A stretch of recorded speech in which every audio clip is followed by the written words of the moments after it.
Spidey everybody, welcome back to the channel. Today we're going to give an update on my finances and specifically what happened in my portfolio in Q2 of 2026. I only update this quarterly. I don't think there's much value in a monthly update for something like this. And besides, corporations only report quarterly. So if you've been following my journey, you know that I lost my job last year and it forced me into early retirement / unemployment. So I'm navigating early retirement here in Laos with my wife on a moderate budget of less than $1 million. And to be transparent, going into this quarter, I was kind of panicking. The market had taken a beating by the end of March, early April, and my cash reserves were not sufficient enough to prevent a sequence of returns risk if we go into a bear market. I paid $3,000 for a financial plan. Probability of success and failure was literally a flip of the coin. 50-50 chance that I will have enough money. But things really pivoted in Q2 and I suspected they would. Q2 turned out to be absolutely insane. In a good way, we're talking positions going absolutely parabolic. And there was a heavy tech run, and especially in the semiconductor sector and AI sector, and a total portfolio rebound that honestly still blows my mind today. So today I'm not going to just show you a spreadsheet. I want to talk about the mistakes I made, the fears I had to face, and choices I made, and my plan moving forward, because I can't mess this up. And if I do mess it up, you're going to actually see it happen live. You know, this is for entertainment. This is my results. There's no financial advice in here at all. I am an idiot. Don't duplicate anything that I'm doing. I listen to people who are smart and smarter than me, and then I develop my own predictions and thoughts around the market and what I think is going to happen. But to give you some context on why I was stressed, we have to look back at the professional financial plan that I bought back in February, and I spent March analyzing. I did a whole video breakdown of whether it was worth the $3,000 I paid for it, but here's a quick summary. But very briefly, there's some things I didn't like about it. First off, the software gave me a 50-50 chance of success. So thank you for the anxiety. And on top of that, the consultant threw in a bunch of one-off wish list expenses into the first year calculation that I think really skewed the number. And their system was just so clunky, it completely left out one of my brokerage accounts, and I told them, it kept dropping the links to the account. But I don't know if they're going to fix it. And then finally, when it came to the strategy, the planner just wanted me to systematically dump a bunch of stocks, sell them based on their gain and losses and whether they would fit into a 0% tax bracket, without even looking at any of the underlying companies or why I even own them. There's a method to my madness, and there's a reason why I own what I own in my portfolio. They just told me flat out liquidate my gold and crypto. They had no real guidance for any real expat logistical issues. So looking back at the plan, I paid $3,000 for it. I think at best it was worth $1,000. The most useful thing that it gave me was a breakdown of the progressive tax brackets and how the 0% tax bracket functions, which actually got my gears turning, and I started looking more into it to understand that. And it turns out all this information is pretty available if you know what to look for, but you don't know what you don't know, and you don't know what to look for if you don't know it. So there's that. But the biggest problem was the timing of it. So when I got the plan, the market was tanking. My portfolio was almost down 15% from peak to trough. From January to the beginning of April, and which was actually worse than the Nasdaq's 12% drop. And the plan gave me these urgent marching orders. Sell $150,000 of your growth assets immediately and move them into safe cash buckets to support 2 to 3 years of living costs. And why is that? Because I only had enough liquid cash to survive basically the current year. Standard retirement wisdom says you need at least 2 years as a minimum. So seeing my net worth drop while being told to lock in losses really freaked me out a little bit.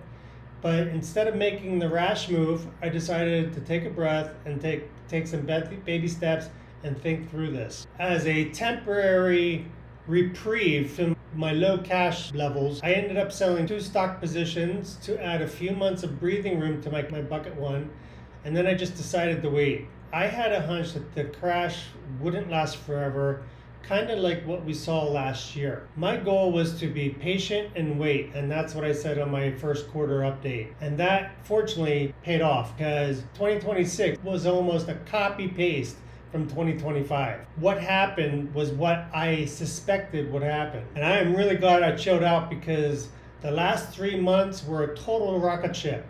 By the end of May, the portfolio exploded, and even with a tiny pullback in June, I'm relieved. Not only that I didn't panic sell in March or April, but my patience paid off. By the end of quarter two, my portfolio is up 15%. And if you check out my quarter one update, my goal and hope was to have 15% by the end of the year. And we just had that in quarter two. So just to clarify, not only did the portfolio recover from the 15% drop in quarter one, it shot up another 15% year to date. It's just insane. Can you dig it? I can. If I had money to add during the correction, that's when you really make insane gains. But you have to have the gonads to buy when the market's red. But to put that in perspective, the S&P and NASDAQ were only up between 9 and 10% respectively in that same time frame. So I beat the market by 5%. It helped with some of the stress. So this shows how much more beta and riskier my portfolio is compared to the S&P 500 and NASDAQ. So what are some of the financial issues that I had to face during the quarter? First, I got hit with a surprise $3,000 tax bill. The silver lining, my accountant originally thought it was going to be over $10,000. So writing a check for $3,000 felt like a massive win. My wife had a health scare with a serious motorbike accident when we were visiting her family in the deep rural parts of Laos.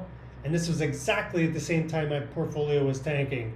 So we didn't know how bad it was going to be. Where we were, the health options were complete shite. And all of this cost is out of pocket. We don't have out-of-patients insurance anymore. But during the quarter, the real magic happened in the semiconductor sector. I have a few positions that went completely parabolic over the last 2 months. It is absolutely astonishing how fast a small calculated investment can multiply. Some of these stocks shot up 300 to 400% in just 60 days.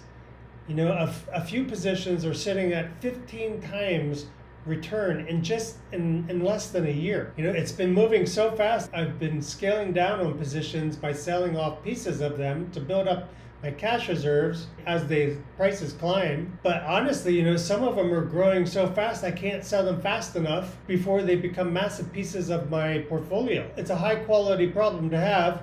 I'll take it. I'm not complaining, but this has been one heck of an experience. I've never seen anything like this. And I also have to address a big decision I made. Back in April, I was fully planning on canceling a paid investment advisor service. It's not expensive, it's not cheap either. And I changed my mind because I am simply making too much money with them.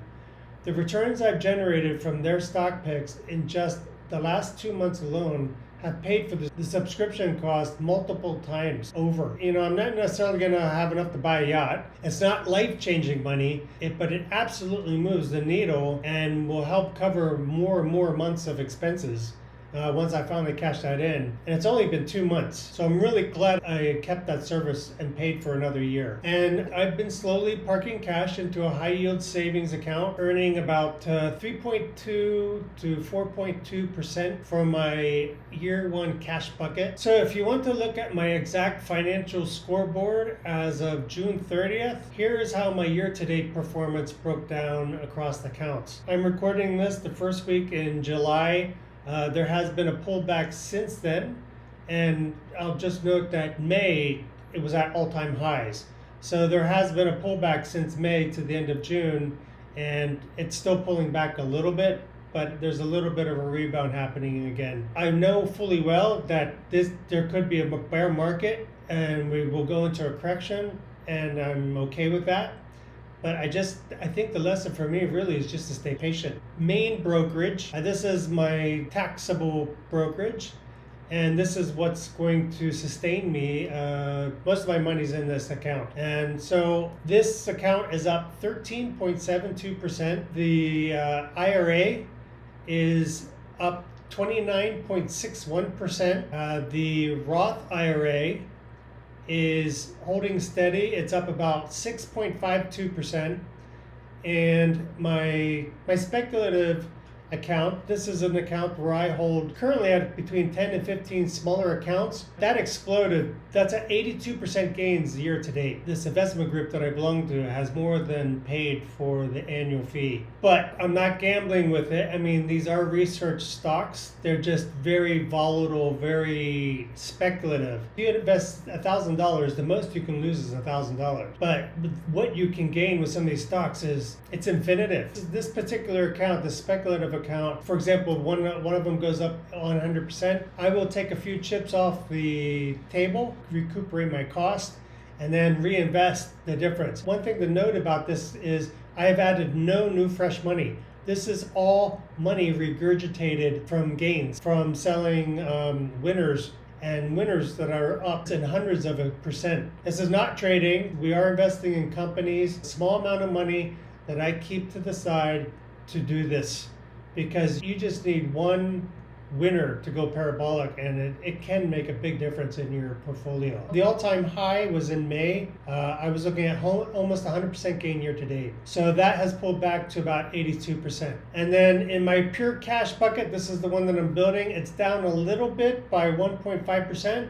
Part of that is because it's money that I'm spending, to live on, and I broke a rule that I'm redeploying some of the cash that I'm taking out, because there's a couple of recommendations in our investment groups that these are opportunities that are not only pretty safe. I know it's risky. I would not recommend to do it.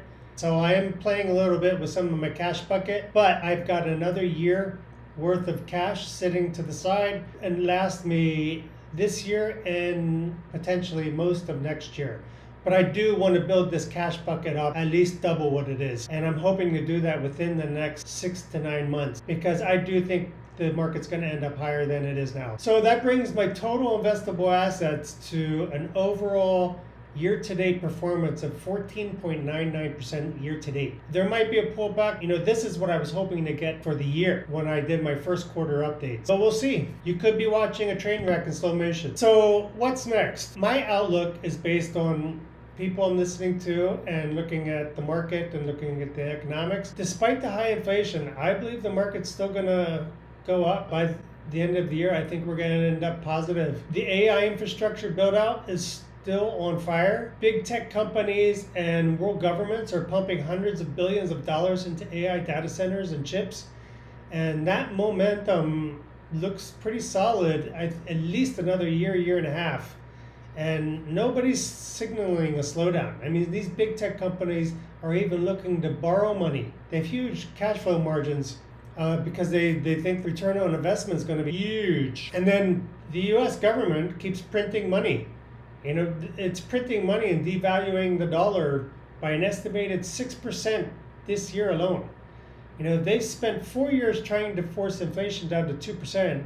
And they have failed miserably. My prediction is I think they're going to quietly move the goalpost, and they're going to accept the 3% inflation rate as a new normal and as a new goal. Because right now, I think the last inflation rate was at 3.8%. Because of that, staying heavily invested in strong, productive companies is the only way to survive the inflation. Ultimate retirement killer. Hiding entirely in cash, I think, is a trap. And I think it's a mistake for me. I know this is a risk that in early retirement I shouldn't take this, but I'm going to take it. It's not huge amounts of money. I am not in a position where I can retire stress-free.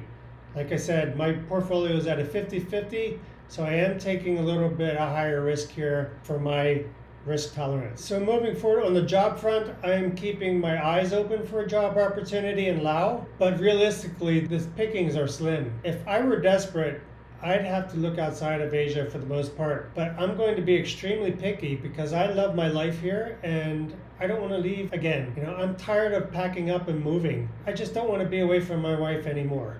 And if I leave Asia, I likely would have to leave her. and then maybe have a chance to see her a couple times a year if I flew back. But if nothing opens up in Laos, I'm going to accept this as a sign from God that I'm just stay here on perma vacation and just learn language and adapt my life to the savings that I have. And quite frankly, I really do not want to go back to the office. Every time I think about the last office job I had, I loved what I did as a job, but I couldn't stand the organization. They just ruined it for me, and especially being away from my home, from my wife. I have been solicited 2 times to submit an application for a position. They were very tempting, but I think I don't want to go down that road unless I become too desperate. So I'm going to be picky. So my concrete action for the rest of the year, thanks to Q2, is I have almost another 4 years worth of savings locked down for 2027, almost. Like I said, I'm hesitant to take too much out because I just don't want to miss out on the market's compounding growth right now. I really still think there's some momentum going for the positions I'm in. I think there's going to be a great melt up in the stock market, and I need to be part of that. The biggest hurdle is just the psychology to weather the storm.